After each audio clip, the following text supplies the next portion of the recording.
I am not naturally intelligent, and you don't need to be naturally intelligent to get perfect grades. This is exactly what I did to get straight A stars without necessarily being as sharp as my classmate. And look, before I go on, if you do label yourself as stupid or dumb or not naturally intelligent, I want you to understand that intelligence is not entirely innate. The extent to which it even exists is limited. Of course, it does exist to an extent, but this video will prove that it should not be a major contributing factor to your success. First thing you need to do is understand things conceptually at a very, very high level. And a lot of the time, the teacher will not introduce topics in this way. Let's say we're doing percentage changes.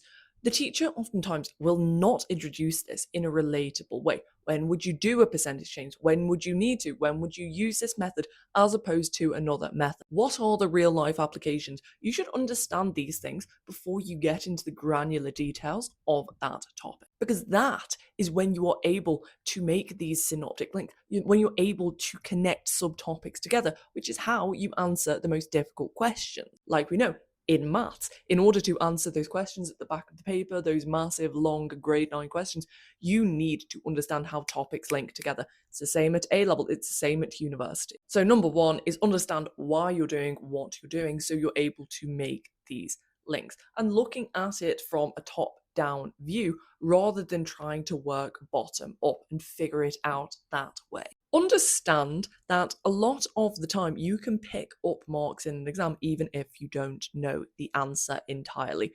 You will get marks in standardized exams for writing down a definition, for applying the knowledge in some way. Understanding the exam technique. I'm not saying you shouldn't learn anything because you can just get around it anyway.